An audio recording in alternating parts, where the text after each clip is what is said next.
This conference will now be recorded. So in our last class, we started discussing about static variable, non-static variable, and how to create a class.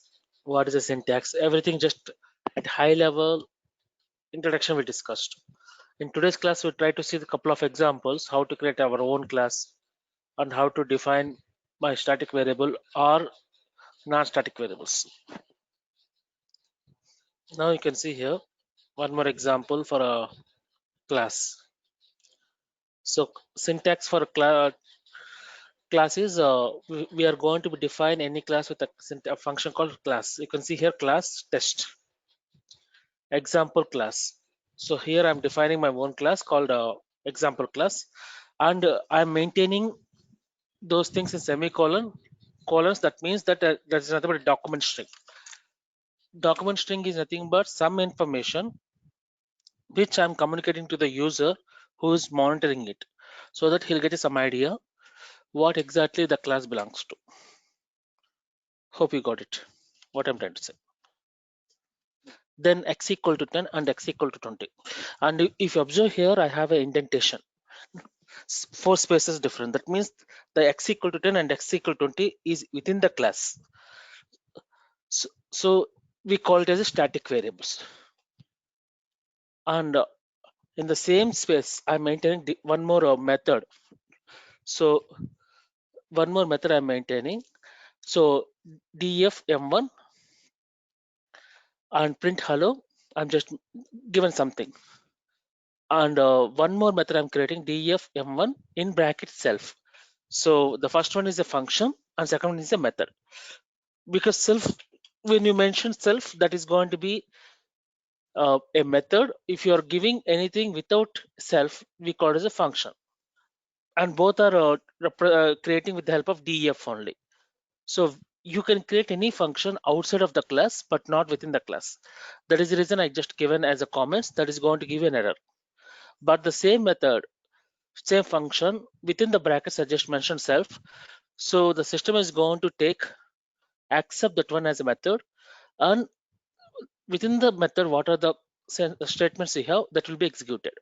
So df m1 in bracket self. So in that method I'm just writing print x value, print y value, and print the address of the method m1.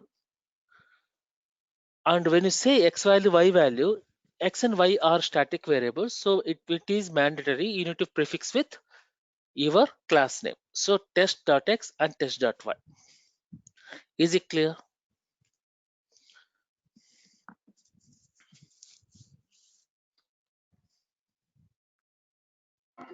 Yes, Samad. Now, if I want to call the method or if I want to call any class, we need to have object.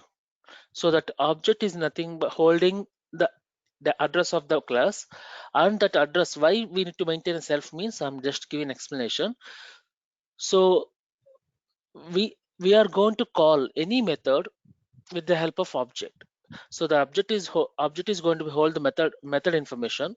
Sorry, the object is going to maintain the address of the class, and that address is going to be passed in a method called m1, and the address whatever you maintained of the class that will be passed to yourself, and that method will be executed.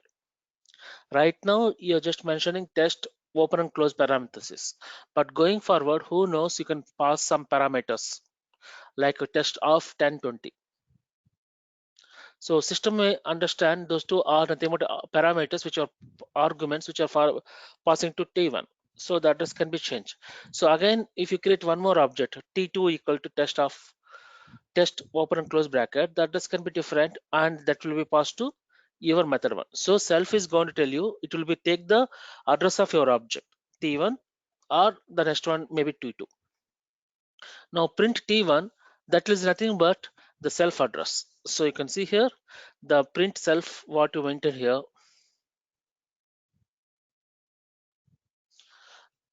and print T1 will be the same because the same address it is passing there. Are you getting? Let me show you.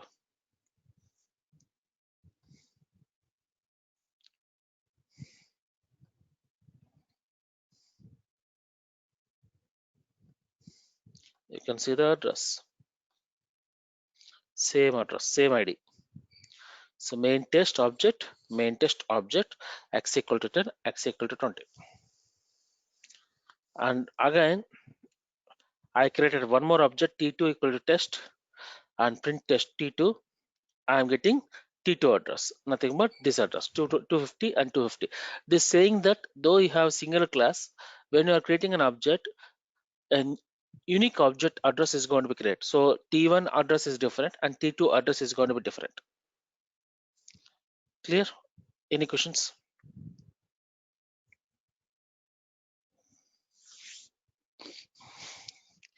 Till now we started discussing about global static variables only in the class. So any static variable we can prefix with a class and we can able to call it. It is not only within the class, even outside of the class also we can enable to call. So that is the reason you can see here print test of x and print test of y, print test of x and id of x, print test of y, id of y. Just given id address also. You can see here 1020, 1020 and the address of the x variable and address of the y variable. And the same address of the x variable and y variable you can find out within the method also. So the address what you are going to see it here, the same address you can find out here for static variables. For non-static variables, the address can be different. Hope you are clear what I'm trying to say. Static variable hold the memory, only one memory it will be stored, and the same address will be referred to multiple objects. But non-static variables, for every object, it will be unique address because the data can be changed. So for performance issue or to optimize your performance, we need to decide which should be static variable, which should be non-static variable. Any questions, Giri and Amni? No, Amar. No. So one more example, modifying the static variable using a method. So till now what I did here is I just created a static variable within the class and just used it. But did I modify it means I did not modified any static variable so far. So class test, some document string, x equal to 10 and y equal to 10, df m1. So and in bracket self, there is nothing but a method, print test of x, print test of y. So static variables access using a class name. So as I told you earlier, you have to prefix with the class name before any static variable. So test of x and test of y are given. Now I want to modify the value of x and I need to modify the value of y. So test of x equal to 30, test of y equal to 40. So what is happening means when you print first time, it will print 10 and 20. When you printing second time onwards, it will print 30, 40. Are you getting what I'm trying to say?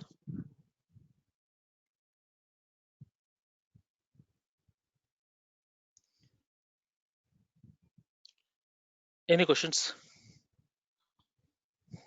No, Amar. So when you say, and since these are static variables, when you are applying, when you're calling the x variable and y variable in a different methods like m1, m2, m3, m4, the new updated revised numbers will be populated, not the old numbers. If these are non-static variables, those are applicable only for the module methods, not for all the methods. But these are non-static variables, so all the methods whatever you have it will be applied. Though one time if you change in single method, it will be applied for all. So same thing. So once you create your method, just create an object creation and call the methods. So calling a method, how we are calling means, so first I'm going to create object creation, t1 equal to test. Test is nothing but a class, and t1 dot the method name, so m2. So what is happening here in the sense, I just call the first one as m2. There's no, it is not a mandatory you need to call m1 then only m2. So you can call any method. So since I call m2, this method is not called, so by default system will take 10 and 20. Again I'm calling m1. So M1 is calling, so it will print 10 and 20. Then the data will be changed to 30, 40. So 10 and 20 and 30, 40. Is it clear what I'm trying to say? Then when you print again, it will show us 30, 40 M2 call.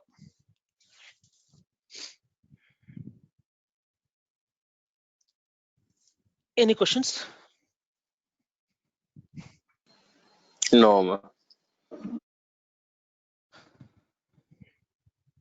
Now M2 is printed, so you got 30 and 40. Now I created another object. So object address is changed, the class. When I use T2 equal to T2.M2, system will show 10 and 20, or the system will show 30, 40.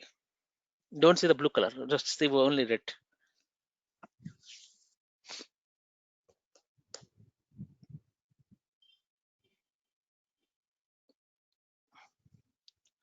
Static variables always hold the memory of one address and refer to all the objects, all the methods. So it will show the revised numbers, nothing but 30, 40 only. And M1 again show us 30, 40. So one time if you execute M1, automatically the numbers are revised. So if you refer to multiple objects or multiple methods, the revised numbers will be updated. But where if you are coming to non-static variables, that is the case is different. But static variables holding only one address and referring to all the objects and referring to all the methods. So those are the important key differences between static variables and non-static variables. Now creating multiple objects. Here each objects take value from the static block only. So I'm just trying to give one more example for better understanding. So class test x equal to 1000 and y equal to 200. Sorry, x equal to 100 and y equal to 200. So the under class I'm creating before the method, outside of the method, so it's a static variable.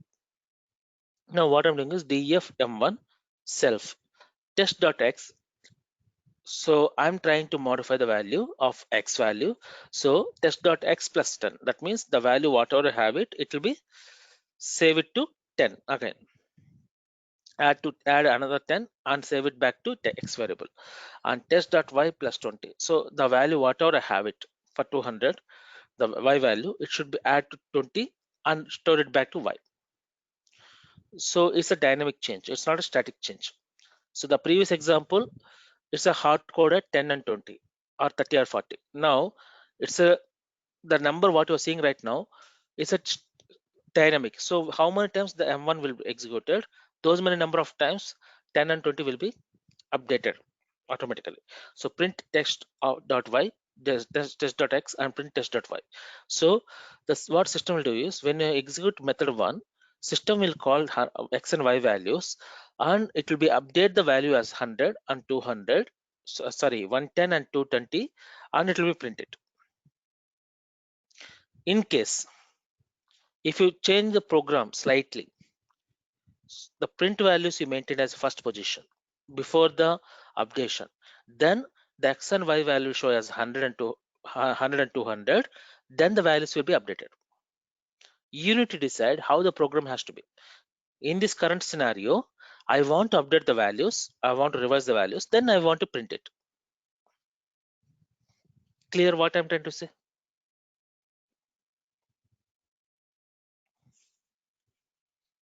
Or questions?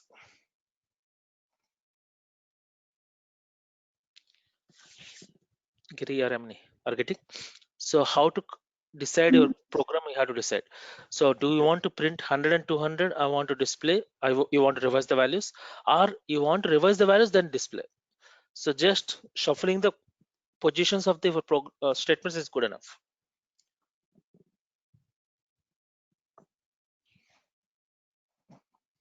Are you getting? Yeah, good, Amar. Yeah. So similarly, when I start executing my method 2, the method 2, what system will do is the value whatever I have in x, it will be at 30 and store it back to x, and the method for a y, the value whatever I have it will be at 40 and store it back to y value. And if you see here, none of the time I just given alone x or alone y. Always I'm prefix with class name. So test.x, test.y. Test.x and test.y, I'm just prefixing. So class name is a mandatory, or else you're going to get an error. Once you revise the values again, you're going to print it. Now I want to call this class and I want to use these methods. So how to call this class in the sense, I cannot call the class directly, so I'm going to use object creation. So test of is nothing but my class name. I'm going to be referred to an object called t1. Now t1.m1. So when you use t1.m1, t1 is nothing but my object, and dot m1 is nothing but my method. So m1 is going to be my first method. So what system will do is system will going to be get the values of x and y, nothing but 100 and 200, and update as 110 and 220, and it will be print. You can see here 110 and 220. Is it clear?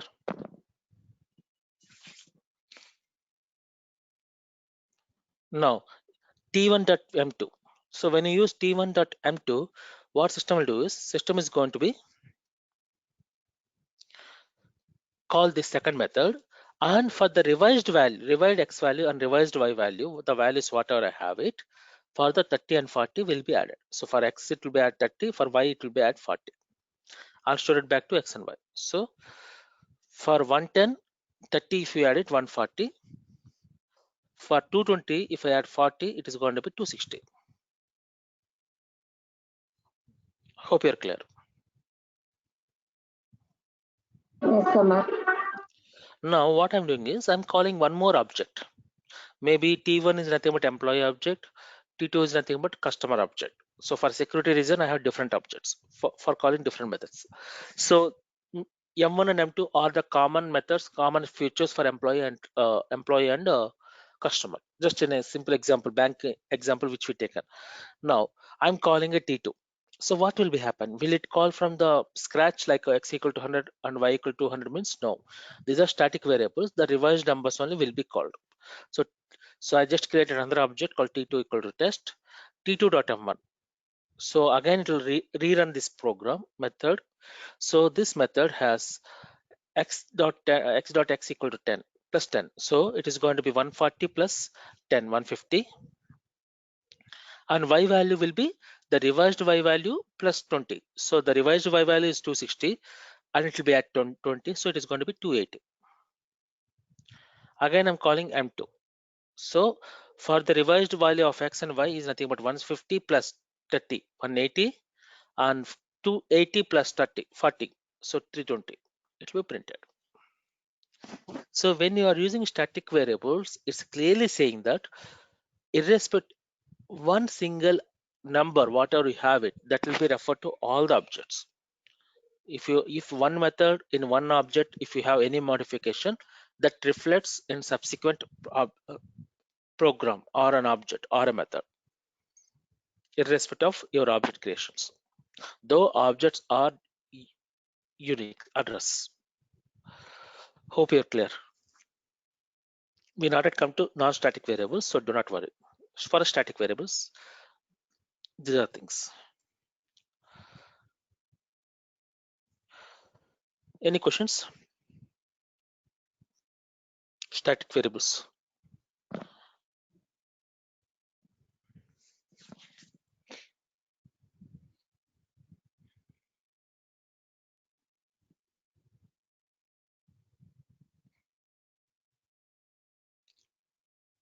Okay.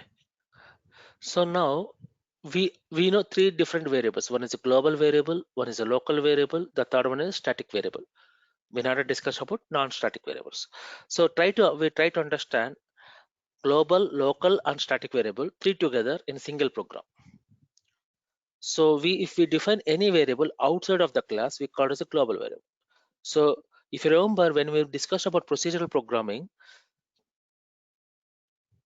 anything outside of function, anything outside of library, anything if you're declaring before any program, we used to call it as a global variable. That means that is applicable for entire program. we can use it. So in the same fashion, you can see here r equal to 30. So we call it's outside of your program itself, or outside of your method, outside of your class itself. So we call it as a global variable. Now I'm just defining my own class class demo, x equal to 10 and y equal to 20. Now x value and y value are within the class outside of the method. So we call it as a static variable, not a global variable. In case x equal to 10, y equal to 20, if I define outside of the class, then those things will behave like a global variables. Clear? Now print x and print y. So x value and y value I'm printing. Now I'm defining my own method for doing some kind of aggregation. df compute self, because it's a method, not a function, comma p comma q. P comma q are the local variables. It's not defined outside of the method and outside of the class. It's just defined within the method. So p and q are the local variables. Now z equal to p plus q plus r. Z is the another local variable which is defined within the method. And p and q are the local variables where the user is going to pass some parameters, arguments. Plus r is a default global variable which is coming from defined number r equal to 30. And now I want to call this x and y values also. I want to submit. So since x and y values are the static variables, I have to prefix with class name. So w equal to demo dot plus demo dot y. So demo is the class name. So print z value, print w value. Now once you define like this, I need to do some kind of execution. So if I want to execute any class, I'm supposed to have object creation, nothing but id. So d1 equal to demo. So d1 is going to be my object where it has the hold address of the instance of the demo. So d1 dot compute, and I need to pass two parameters p and q. So 40 comma 50. System is going to pass local variables like p equal to 40 and q equal to 50, and it is going to be compute our z value. You can see here z value is 120, 40 plus 50 plus 30 r value, and w equal to 30. Now print r. So I without giving any prefix, since r is a global variable, directly I can say print r. System is displayed for 30. Any questions?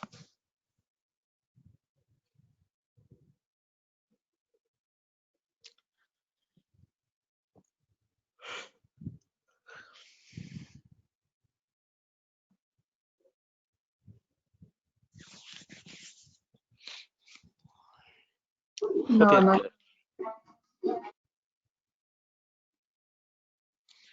Now we need to understand non-static variables. Let me know if you're overloaded. Then I can stop it. Today we can stop, Amar.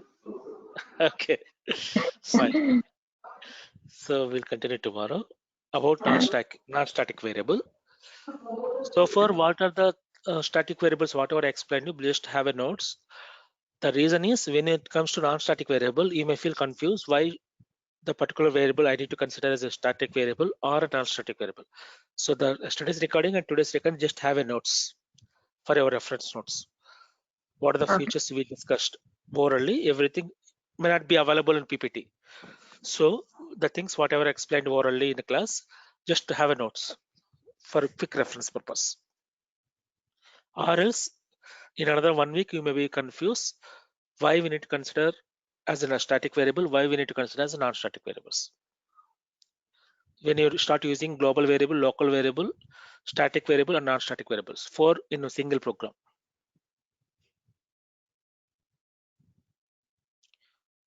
Giri, any questions?